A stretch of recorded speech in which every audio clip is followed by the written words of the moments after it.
Hello friends, welcome to our YouTube channel Oracle engineering classes. आज हम अपने SOM के next topic simple stress and strain के साथ यहाँ प्रेजेंट हुए हैं। तो आइए सबसे पहले सिंपल स्ट्रेस एंड स्ट्रेन के बारे में बात करते हैं। सिंपल स्ट्रेस एंड स्ट्रेन हम किसी भी बॉडी के लिए, किसी डक्टाइल या फिर ब्रिटल मटेरियल के लिए उसके स्ट्रेस और स्ट्रेन के बीच में जो ग्राफ खींचा जाता है उसको कहते हैं। तो स्ट्रेस एंड स्ट्रेन डायग्राम हमें दो टाइप के मटेरियल्स के लिए पढ़ना है। फर्स्ट इज ductile material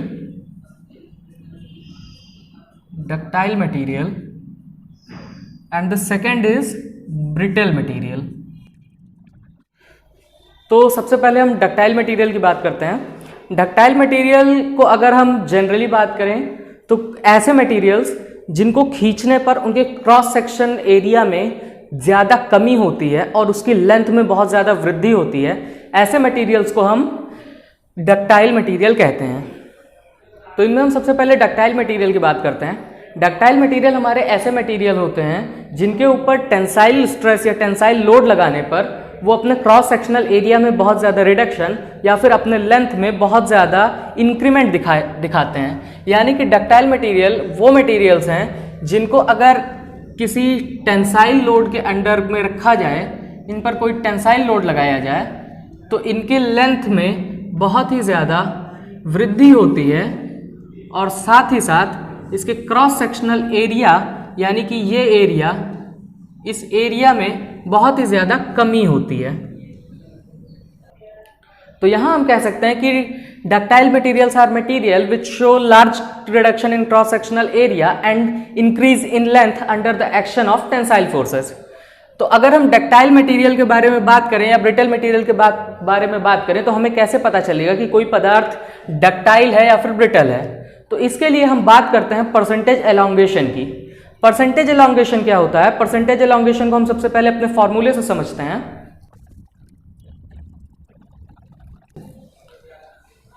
तो परसेंटेज एलोंगेशन हमारा होता है किसी पदार्थ की टेंसाइल फोर्स लगाने पर उसकी इंक्रीज लेंथ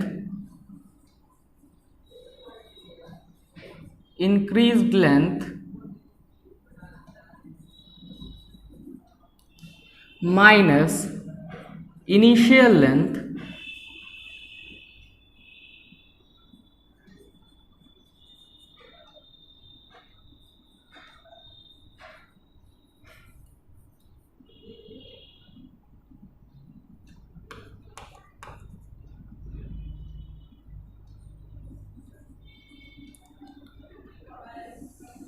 अपॉन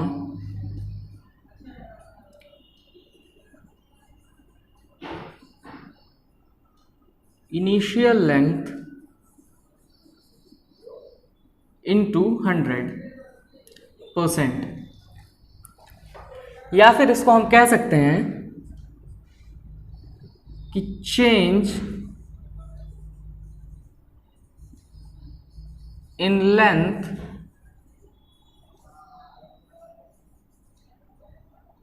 अपॉन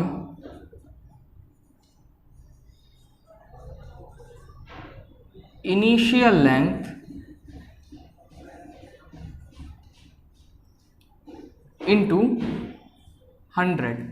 तो अगर हम परसेंटेज एलोंगेशन को परसेंटेज ई से शो करें या एप्सिलॉन से शो करें तो परसेंटेज एलोंगेशन अगर हमारा लेस देन 5% होगा किसी पदार्थ में, यानी कि अगर हम उसको टेंसाइल फोर्सेस के अंडर में रखते हैं, उस पर टेंसाइल फोर्सेस लगाते हैं और उसकी लेंथ में जो परसेंटेज चेंज आ रहा है वो चेंज 5% से कम है, तो ऐसे मटेरियल्स को हम कहते हैं ब्रिटल मटेरियल।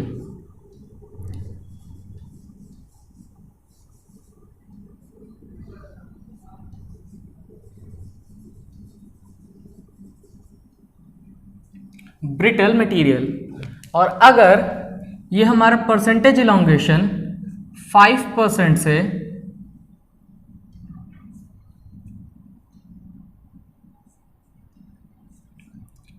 15% के बीच होगा तो ऐसे मटेरियल्स को हम इंटरमीडिएट डक्टाइल मटेरियल कहते हैं। और अगर हमारा यही परसेंटेज एलोंगेशन किसी मटेरियल में 15% से ज़्यादा हो जाए तो ऐसे मटेरियल्स को हम बोलेंगे डक्टाइल मटेरियल।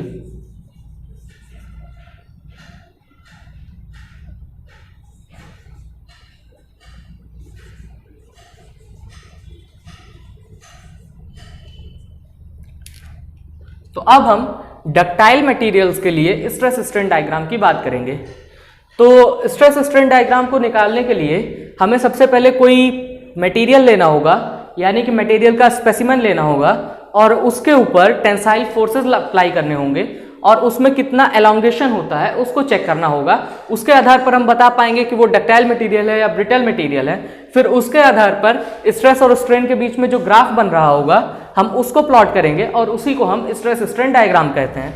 तो इसके आधार पर हम बेसिकली ये जानना चाहते हैं कि कोई पदार्थ हमारा कितना स्ट्रेस या कितना स्ट्रेन गेन कर सकता है, यानी कि हमें यह पता लग जाएगा कि कितने ज्यादा स्ट्रेस के बाद कोई मटेरियल फेल कर जाता है या फिर टूट जाता है। तो मटेरियल की टेस्टिंग के लिए उस पर टेंसाइल लोड लगाने के लिए हम इस मटेरियल का एक ऐसा स्पेसिमेन लेते हैं इस स्पेसिफिक शेप का, जिसको हम डॉग बोन स्पेसिमेन या फिर ब्रिकेट या फिर इसका शेप कुछ डंबल जैसा आपको दिख रहा होगा, इसलिए डंबल शेप्ड स्पेसिमेन भी कहते हैं। अब इस स्पेसिमेन को हम उठाकर एक मशीन में, जिसको हम यूटीएम के नाम से जानते हैं, यानी कि यूनिवर्सल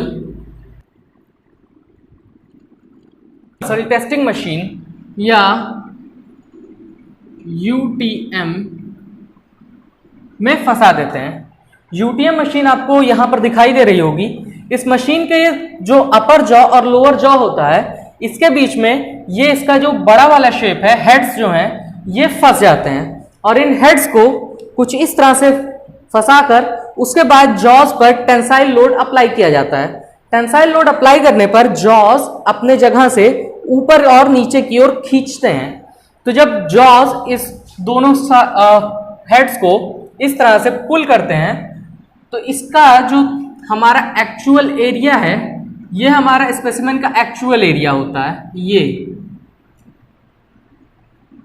इस एक्चुअल एरिया में, इस क्रॉस सेक्शनल एरिया में कुछ कमी आती है और इस लेंथ में, जिसको हम गेज लेंथ बोलते हैं, यहां से यहां तक एक्चुअली हमें जो टेस्टिंग करनी होती है वो सिर्फ इतने ही एरिया पर करनी होती है, यहां से यहां तक सिर्फ हमारा इतना ही एरिया हमें टेस्ट करना होता है। लेकिन चूंकि ये स्पेसिमेन हमारा ढंग से फिट हो पाए, जॉज हमारे उसको ढंग से कैच कर पाए, इसलिए हमें कुछ इस शेप का इसको बनाना पड़ता है।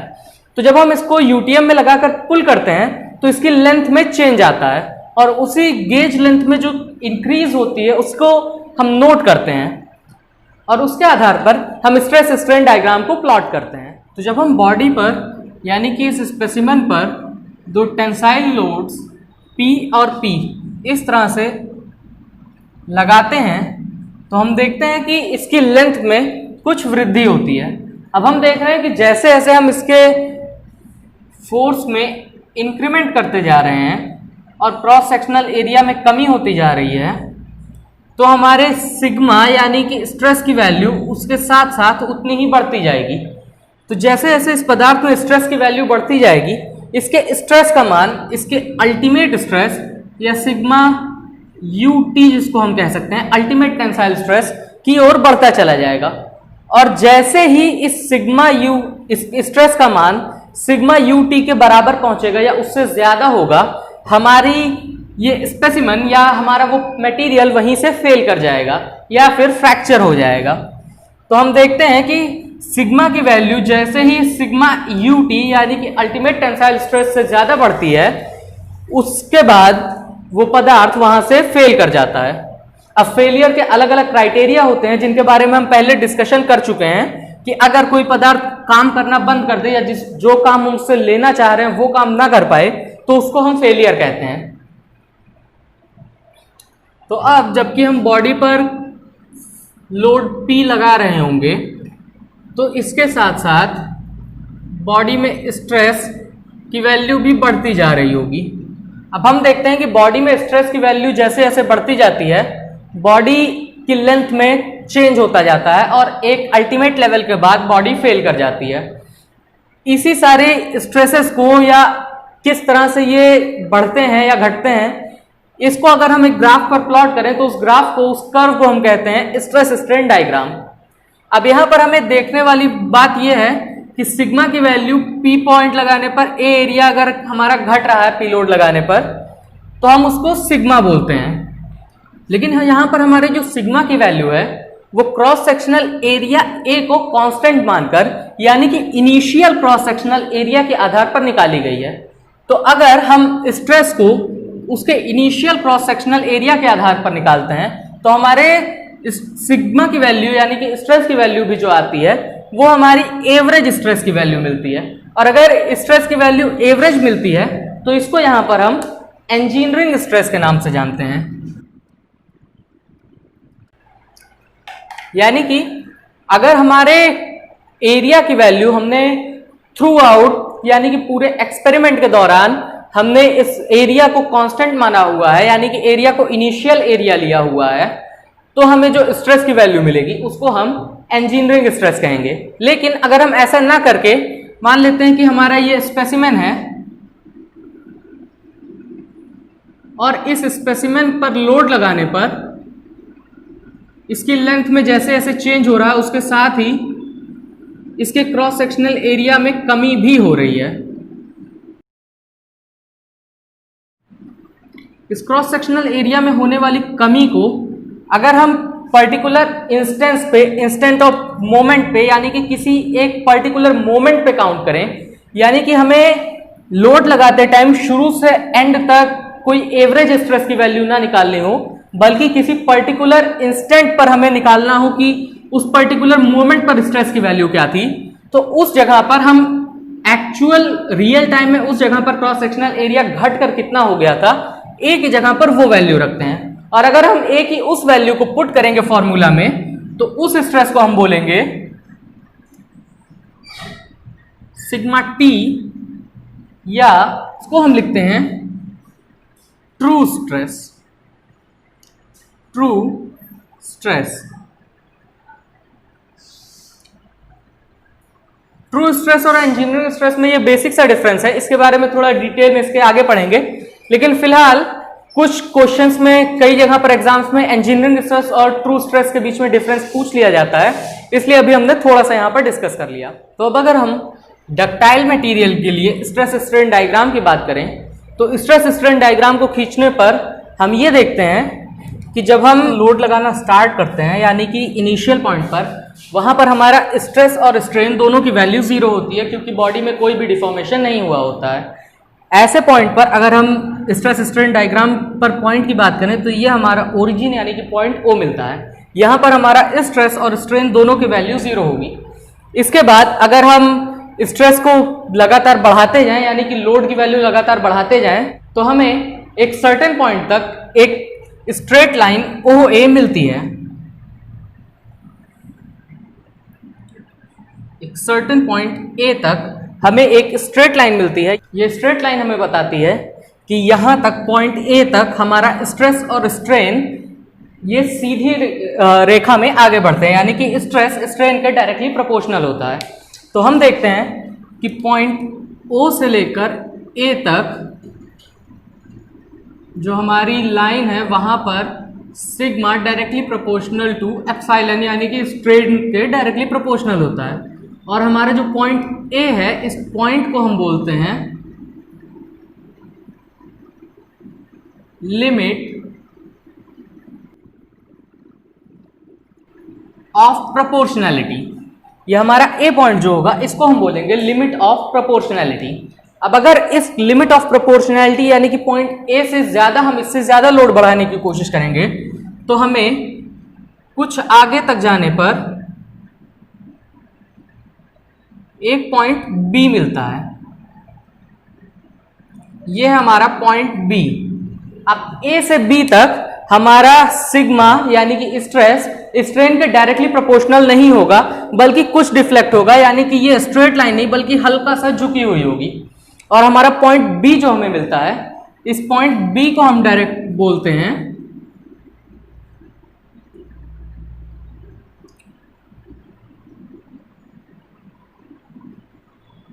Elastic limit.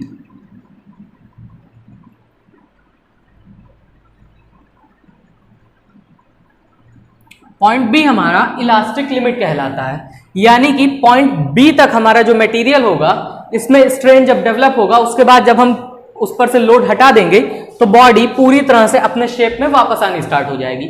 लेकिन इससे ज्यादा अगर हम लोड को बढ़ाते हैं तो हमारे ये स्ट्रेट लाइन अब एक कर्व में चेंज होना शुरू हो जाती है और ये कुछ इस तरह से एक टॉप पॉइंट सी हमें मिलता है इस तरह से। अब इस पॉइंट सी को हम बोलते हैं, पॉइंट सी हमारा कहलाता है अपर यील्ड पॉइंट। पॉइंट सी को हम अपर यील्ड पॉइंट कहते हैं। और इसके बाद अगर हम लोड को थोड़ा और बढ़ाएं तो आगे जाकर हमें यहां पर एक पॉइंट डी मिलता है, लोअर यील्ड पॉइंट। डी को हम बोलते हैं लोअर यील्ड पॉइंट।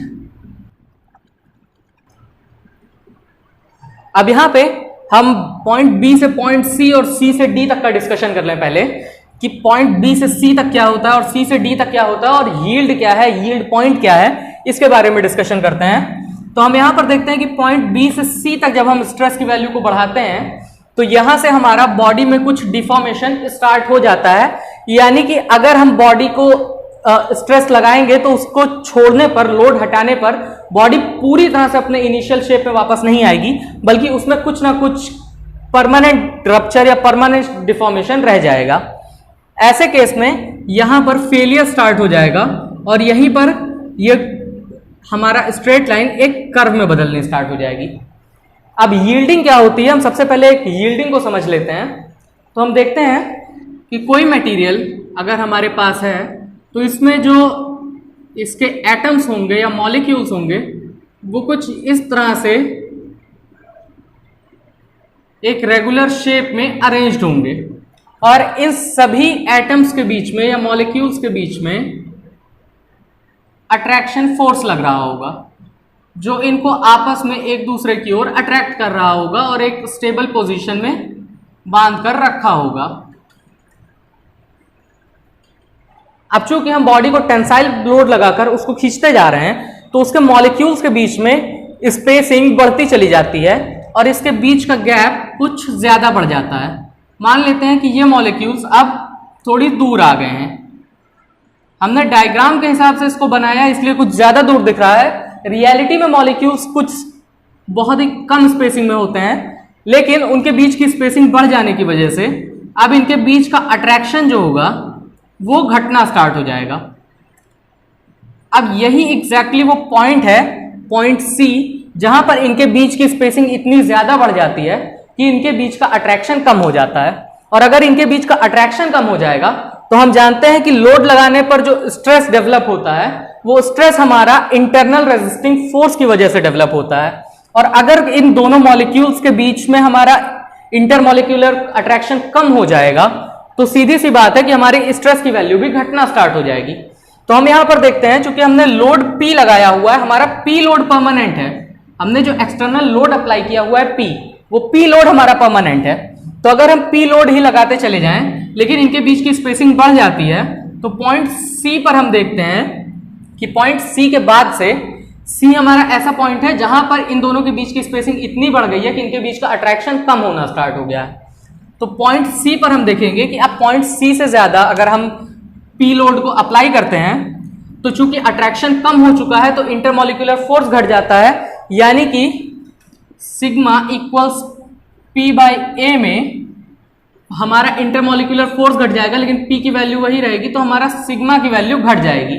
तो हम देखते हैं कि सेम लोड पर, जो लोड हमने यहां से लगाना स्टार्ट किया था, उसी लोड पर स्ट्रेस की वैल्यू घट जाती है इंटरनल रेजिस्टिंग फोर्स के घटने के कारण।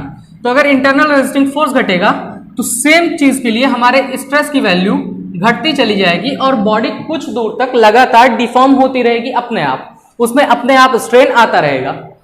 लोगों को अक्सर जनरली ये नहीं समझ में आता है कि आखिर स्ट्रेस की वैल्यू कम क्यों हो रही है। एक्चुअली स्ट्रेस की वैल्यू इसी इंटरमॉलिक्यूलर फोर्स के कम होने के कारण कम होता है। अब यहां से यहां तक डी पॉइंट तक हम आते हैं तो यहां तक इनके बीच की स्पेसिंग बढ़ती जाती है और अट्रैक्शन घटता जाता है। फिर हम आते हैं पॉइंट डी पर, जिसको हम बोलते हैं lower yield point. Lower yield point एक ऐसा पॉइंट है जहां पर यील्डिंग खत्म हो जाती है।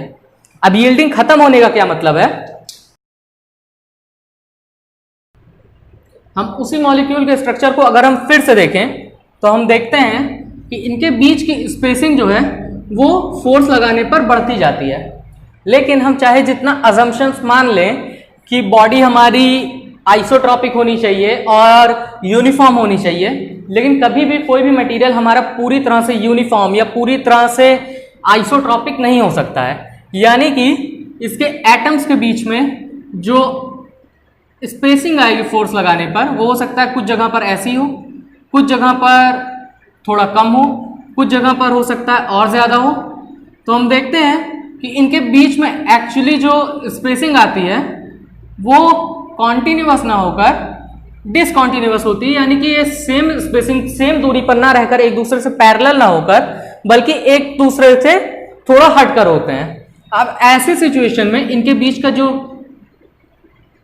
डायग्राम बन रहा है या स्पेसिंग बन रही है वो कुछ इस टाइप की बन रही है, यानी कि मॉलिक्यूल्स यहाँ यहाँ और यहाँ पर फंसे हुए हैं। अब ऐसी सिचुएशन में जब हम फोर्स को और ज्यादा बढ़ाते हैं तो इनके नॉन पैरेलल होने के कारण ये एटम्स एक दूसरे में उलझ जाते हैं।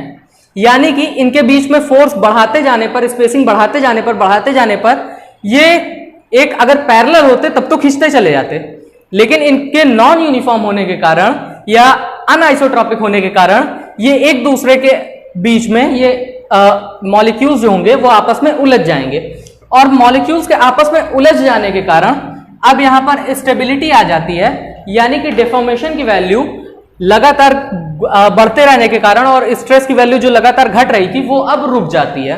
अब यहां से इस पॉइंट को हम लोअर यील्ड पॉइंट यानी कि पॉइंट डी कह लेते हैं। यहां से हमारी यील्डिंग खत्म हो जाती है। तो हमने देखा कि हमारे जो पॉइंट सी है, ये पॉइंट यहां पर यील्डिंग स्टार्ट होती है, यानी कि यील्डिंग के स्टार्ट होने का पॉइंट है ये, और पॉइंट डी जो है यहां पर हमारी यील्डिंग एंड हो जाती है। यानी कि लगातार जो उसके स्ट्रेस की वैल्यू घटती जा रही थी लेकिन स्ट्रेन की वैल्यू बढ़ती जा रही थी, वो फिनोमिना अब खत्म हो जाता है। अब डी से जब हम आगे बढ़ेंगे तो हम देखेंगे कि यहां से कुछ दूर तक कुछ मटेरियल्स में हमें एक जिगजैग लाइन या डिसकंटिन्यूअस लाइन मिलती है, जिसको हम एक्सप्लेन नहीं कर पाते हैं। इसके बाद फिर जब हम स्ट्रेस की वैल्यू को और बढ़ाते जाएंगे तो स्ट्रेस की वैल्यू लगातार बढ़ती हुई जाएगी और हमें एक अल्टीमेट पॉइंट ई मिलेगा। पॉइंट ई को हम यहां पर ई को अल्टीमेट पॉइंट बोलते हैं। अब पॉइंट डी से ई तक क्या होता है इसके बारे में थोड़ा अगर हम डिस्कस करके देखें तो अब डी से जब हम ई की ओर बढ़ते हैं, यानी कि इस पॉइंट से जब हम स्ट्रेस की वैल्यू को बढ़ाना स्टार्ट करते हैं, तो यहां पर तो सारे एटम्स एंकर हो गए थे, मतलब बॉडी में जो यील्डिंग हो रही थी वो खत्म हो गई थी। लेकिन अगर हम डी से आगे बढ़ेंगे तो हम देखते हैं कि जैसे हमारा कोई एटम होता है, कोई बीसीसी या एफसीसी स्ट्रक्चर ले लें, तो हमें पता है कि सारे के सारे पदार्थ जैसे हमने पढ़े हैं वैसे ना होकर उनमें कुछ ना कुछ डिफेक्ट्स होते हैं। हमने क्रिस्टल लैटिस के बारे में पढ़ा हुआ है, क्रिस्टल स्ट्रक्चर के बारे में पढ़ा हुआ है कि क्रिस्टल्स में आखिर डिफेक्ट्स कैसे उत्पन्न होते हैं। तो हमें पता है कि आइडियली जो होना चाहिए वो एटम्स को सबको अपने जिस सिचुएशन में वो हैं, जिस पोजीशन में आइडियली उनको होना चाहिए। लेकिन जब हम रियलिटी में देखते हैं तो इनमें से कोई ना कोई एटम एब्सेंट होता है और वो कहीं और चला गया होता है, जिसको हम डिफेक्ट्स के नाम पे, आपने कई सारे डिफेक्ट्स पढ़े होंगे, फ्रैंकल डिफेक्ट, शॉर्टकी डिफेक्ट। तो इस तरह से डिफेक्ट्स होते हैं जिनमें कोई एटम यहां से खिसक कर किसी और जगह पर चला जाता है। अब अगर एटम्स एक साथ एक सर्टेन जगह पर जैसे उनको होना चाहिए उस जगह पर नहीं मौजूद हैं, तो हमें पता चलेगा कि बॉडी आइसोट्रॉपिक नहीं है या फिर यूनिफॉर्म नहीं है। तो अगर बॉडी आइसोट्रॉपिक नहीं होगी तो हमारे पास जो एटम्स थे वो सारे के सारे कुछ इस तरह से होंगे और इनके बीच में कोई एक एटम यहां पर आ जाएगा। अब इनके बीच में एक एक्स्ट्रा अट्रैक्शन आ जाएगा या फिर इनके बीच में कुछ उलझन आ जाएगी, जिसको हम एंकरेज बोल सकते हैं। अब इसको समझने के लिए हम ये मान सकते हैं कि मान लीजिए यहाँ पर क्लासरूम का गेट है, मान लेते हैं कि सडनली किसी क्लास में या स्कूल में छुट्टी होती है और सारे के सारे बच्चे एक साथ निकलना स्टार्ट करते हैं। तो हम देखते हैं कि सारे बच्चों को अगर कुछ इस तरह से निकलना हो और ये गेट हो, तो एक बार में यहाँ से एक ही स्टूडेंट निकल सकता है, लेकिन कोई एक स्टूडेंट यहाँ से आता है और यहाँ पर एक स्टूडेंट के साथ पैरेलली लग जाता है। अब अगर ये स्टूडेंट यहाँ पर दो एक साथ लग गए तो गेट में चूंकि स्पेसिंग कम है तो ये यहाँ पर फंस जाएंगे और इन दोनों के ब्लॉक होने की वजह से अब वहां पर कोई नहीं निकल पाएगा, यानी कि पीछे जितने भी बच्चे फंसे हुए हैं वो सारे के सारे रुक जाएंगे और एंकरेज के कारण सब के सब वहीं रुक जाएंगे और अट्रैक्शन पहले से कहीं ज्यादा बढ़ जाएगा। सेम वही काम यहां पर होता है कि अगर कोई एक मॉलिक्यूल आकर बीच में फंस जाता है तो वो बाकी सारे आसपास के एटम्स को फंसा लेता है और इनके फंसने के कारण अब जो मॉलिक्यूल्स के बीच में अट्रैक्शन है वो पहले से कहीं ज्यादा बढ़ जाता है। जितना यहां पर था उससे भी कहीं ज्यादा अब यहां पर मिल जाएगा। अब चूंकि अट्रैक्शन यहां से बढ़ गया है तो इसकी वजह से फिर से स्ट्रेस की वैल्यू बढ़ाते जाने पर स्ट्रेस और स्ट्रेन सेम पाथ फॉलो करते हैं। अब इस पाथ को फॉलो करते करते ये पॉइंट ई तक आएगा, जिसको हम पॉइंट अल्टीमेट पॉइंट कहते हैं अपना। अब थोड़ा अगर हम अपने अल्टीमेट पॉइंट को समझना चाहें, पॉइंट ई को, तो अल्टीमेट पॉइंट एक ऐसा पॉइंट है जिस पे हमारा जो हमने स्पेसिमेन बनाया था कुछ इस टाइप से,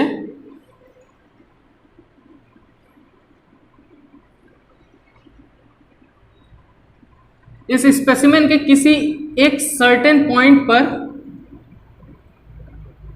क्रॉस सेक्शनल एरिया में कमी होनी स्टार्ट हो जाती है। इस फिनोमेना को हम बोलते हैं नेकिंग। इसको हम बोलेंगे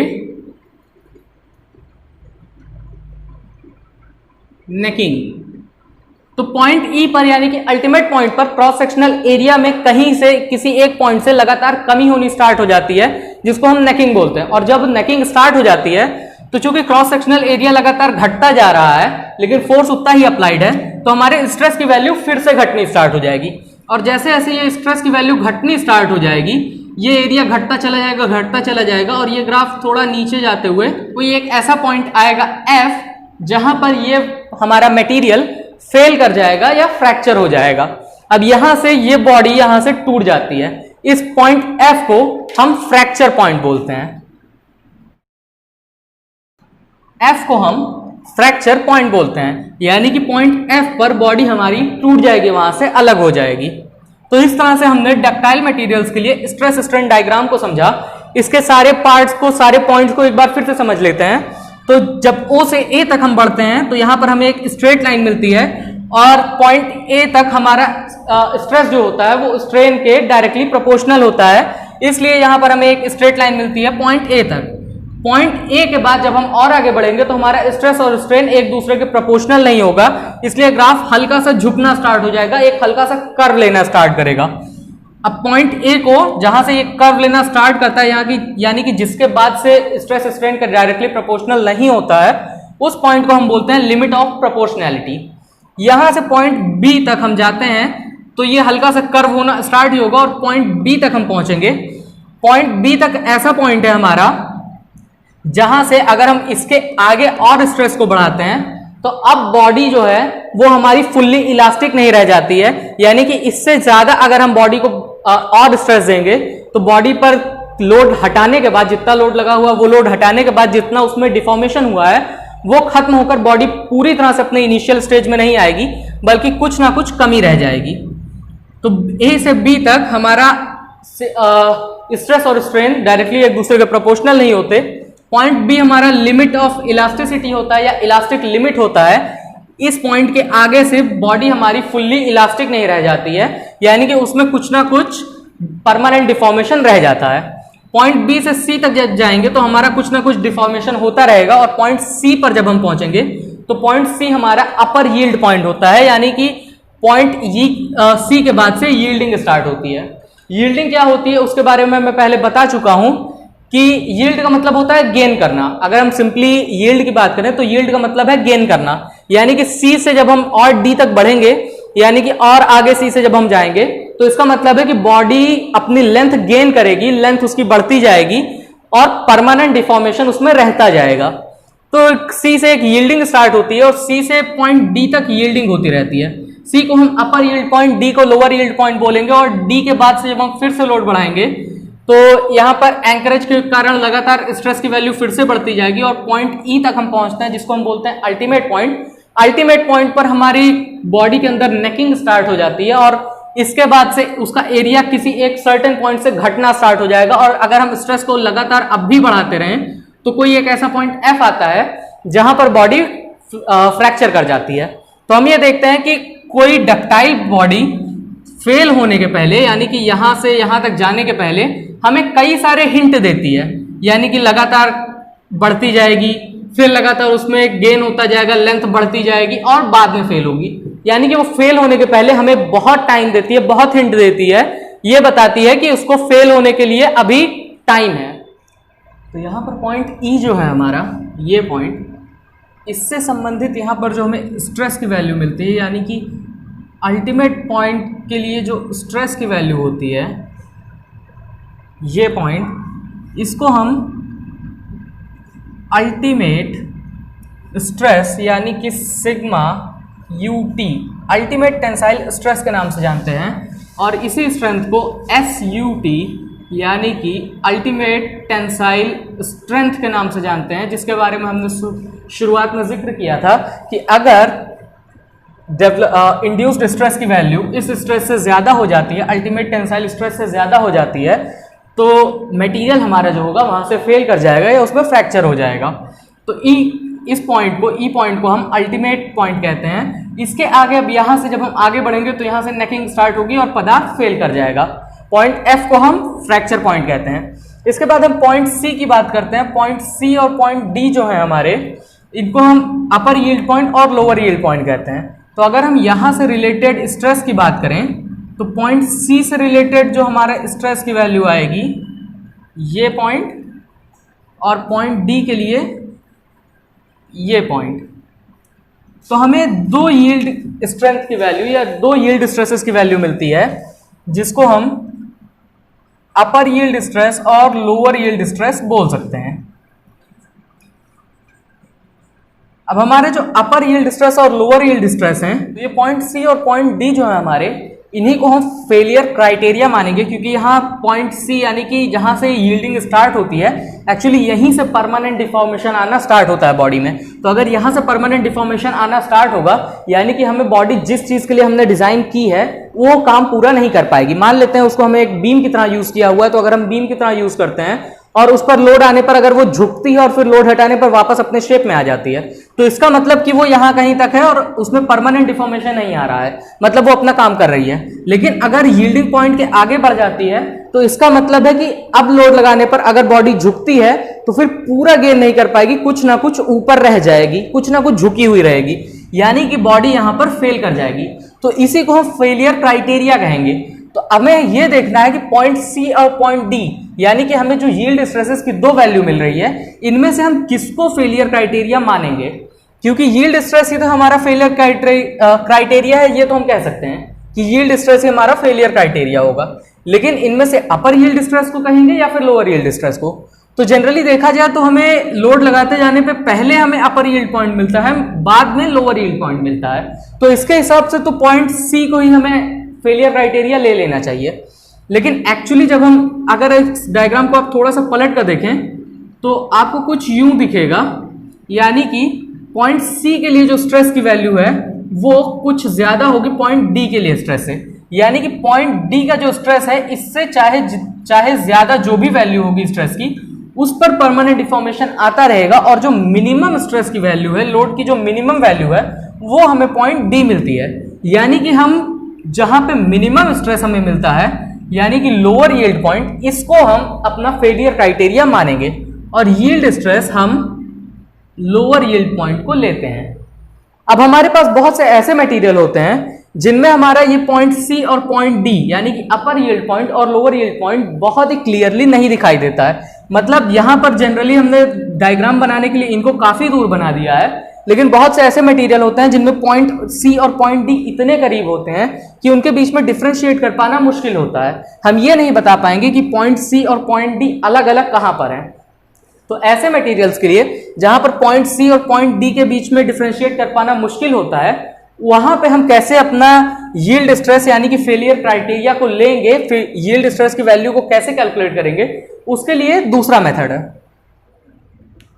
तो मान लेते हैं कि हमारे पास कुछ इस तरह से बॉडी है जहां पर पॉइंट ए, पॉइंट बी और पॉइंट सी हमारे कुछ इस तरह से मिल रहे हैं। यहां पर कहीं पर हमारा पॉइंट ई यानी कि अल्टीमेट पॉइंट होगा, यहां पर कहीं हमारा फ्रैक्चर पॉइंट होगा। हम इस तरह से देख रहे हैं, लेकिन हमें इस बॉडी में पॉइंट सी और पॉइंट डी दोनों अलग अलग डिस्टेंस पे नहीं दिखाई देते हैं, यानी कि लोअर यील्ड पॉइंट और अपर यील्ड पॉइंट इतने करीब हैं कि इनको अलग अलग पहचान पाना मुश्किल है। तो ऐसे केस में अगर हमें अपने यील्ड स्ट्रेस की वैल्यू निकालनी होगी, तो उसको निकालने के लिए हम क्या करते हैं कि हमारा जो स्ट्रेन होता है हमारा, यहां से इस स्ट्रेन के एक्सिस पर 0.2% यानी कि इसको हम 0.002 लिख सकते हैं, इतनी दूरी पर एक ऑफसेट लेते हैं। अब यहां से 0.002 यानी कि 2%, जनरली इसको 0.15 से लेकर 0.2% लिया जाता है। इतनी दूरी पर एक ऑफसेट खींचते हैं। अब इस ऑफसेट पॉइंट से यानी कि 0.2% से हम इस OA लाइन के पैरेलल, यानी कि हमारा जो प्रोपोर्शनैलिटी की लिमिट थी, यहां OA इस लाइन के पैरेलल एक लाइन खींचते हैं।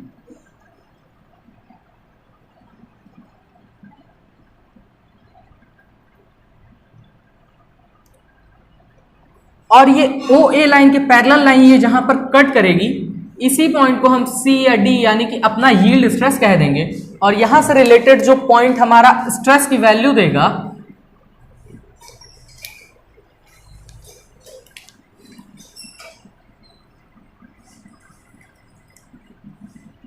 यानी कि ये पॉइंट, इसी पॉइंट को हम यहां पर फेलियर क्राइटेरिया और यील्ड स्ट्रेस मान लेंगे। तो हमने देखा कि डक्टाइल मटेरियल में हम किस तरह से यील्ड स्ट्रेस की वैल्यू निकालते हैं और किस तरह से हम स्ट्रेस और स्ट्रेन के बीच में ग्राफ प्लॉट करते हैं और किस तरह से डक्टाइल मटेरियल बिहेव करता है लोड लगाने पर। इसके बाद हम एक ब्रिटल मटेरियल के लिए देखते हैं कि किस तरह से उस पर लोड लगाने पर वो बिहेव करेगा। तो यहां पर अगर हम एक ब्रिटल मटेरियल के लिए बात करें, तो ब्रिटल मटेरियल के अगर हम स्ट्रेस और स्ट्रेन के बीच में ग्राफ प्लॉट करेंगे, तो हम देखेंगे कि इनिशियल पॉइंट पर जब कोई लोड नहीं लगा हुआ है, तो वहां पर स्ट्रेस और स्ट्रेन दोनों की वैल्यू ही 0 होगी, यानी कि ओरिजिन पॉइंट पर ग्राफ होगा। इसके बाद अगर हम लोड को बढ़ाते जाएं, तो एक पॉइंट मिलेगा हमें, एक निश्चित बिंदु होगा जहां तक स्ट्रेस डायरेक्टली प्रोपोर्शनल होगा स्ट्रेन के, यानी कि लोड बढ़ाते जाने पर स्ट्रेस स्ट्रेन के प्रोपोर्शनल होगा। अब पॉइंट ए तक हमें एक स्ट्रेट लाइन मिलेगी। तो OA हमें एक स्ट्रेट लाइन मिलती है। अब इस OA से जब हम आगे बढ़ेंगे, तो हमें यहीं से आगे बढ़ने पर ये लाइन कुछ हल्की सी झुकेगी और यहीं पर हमें एक पॉइंट B मिलेगा, जिस पॉइंट को हम लिमिट ऑफ इलास्टिसिटी या इलास्टिक लिमिट कहते हैं। इसके बाद इलास्टिक लिमिट पर हमें पता है कि इससे आगे बढ़ाने पर बॉडी फुल्ली इलास्टिक नहीं रह जाती, उसमें कुछ ना कुछ प्लास्टिक डिफॉर्मेशन होता है, यानी कि परमानेंट डिफॉर्मेशन आ जाता है। तो अगर हम पॉइंट B से फर्दर लोड बढ़ाएंगे, तो हमें एक डायरेक्टली पॉइंट C मिलेगा, जो कि हमारा अल्टीमेट पॉइंट होगा। यानी कि यहां से स्ट्रेस पॉइंट B से बढ़ाते जाने पर स्ट्रेस की वैल्यू बढ़ती जाएगी और कोई एक अल्टीमेट पॉइंट आएगा, यहां से बॉडी फेल करना स्टार्ट कर जाएगी और यहां से कुछ ही दूर आगे बढ़ने पर किसी भी पॉइंट पर अचानक से बॉडी D पॉइंट पर फेल कर जाएगी। यानी कि हमारे पास यहां पर 4 ही पॉइंट मिलेंगे। पॉइंट A, जिसको हम पहले से जानते हैं कि हमारा लिमिट ऑफ प्रोपोर्शनैलिटी होता है। पॉइंट B, जो कि हमारा यहां पर इलास्टिक, फिर पॉइंट C हमें मिलेगा जो कि हमारा अल्टीमेट पॉइंट होगा, यानी कि इस पॉइंट से ज्यादा जैसे ही हम लोड बढ़ाएंगे तो किसी भी पॉइंट पर बॉडी जाकर फेल कर जाएगी, तो सी पॉइंट को हम बोलेंगे अल्टीमेट पॉइंट।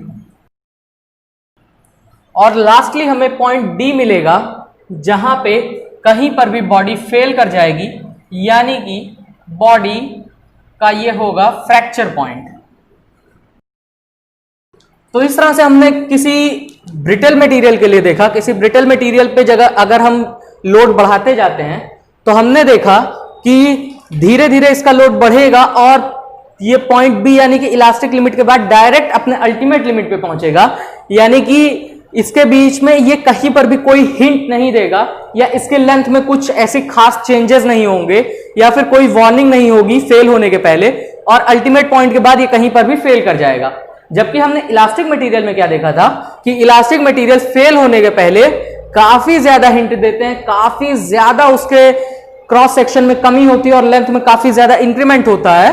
तो इस तरह से ब्रिटल मटेरियल हमें पता लगता है कि ब्रिटल मटेरियल कभी भी फेल हो जाते हैं बिना वार्निंग के, इसीलिए ब्रिटल मटेरियल को हम अपने इंजीनियरिंग कार्यों में उपयोग नहीं करते हैं। लेकिन इसका मतलब यह कभी नहीं है कि ब्रिटल मटेरियल के लिए जो अल्टीमेट स्ट्रेंथ की वैल्यू होगी, यानी कि SUT जो हमारा ब्रिटल मटेरियल के लिए होगा,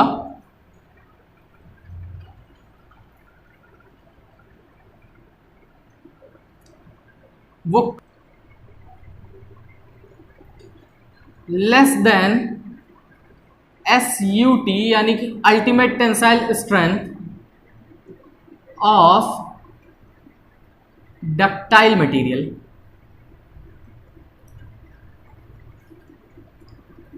ये नहीं होगा।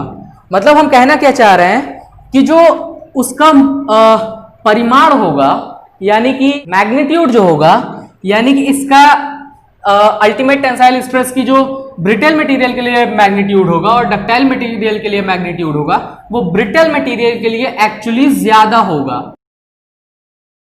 मोस्टली केसेस में ब्रिटल मटेरियल के लिए अल्टीमेट टेंसाइल स्ट्रेंथ की मैग्नीट्यूड की वैल्यू ज्यादा होती है, लेकिन इसको हम यूज इसलिए नहीं करते हैं इंजीनियरिंग कार्यों में क्योंकि अगर हम इसको यूज करेंगे तो ये कभी भी फेल कर जाएगी।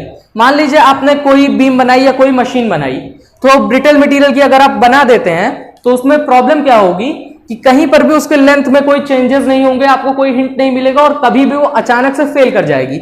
इसीलिए हम ज्यादातर डक्टाइल मटेरियल का यूज करते हैं इवन दो इसकी अल्टीमेट टेंसाइल स्ट्रेंथ कम होती है।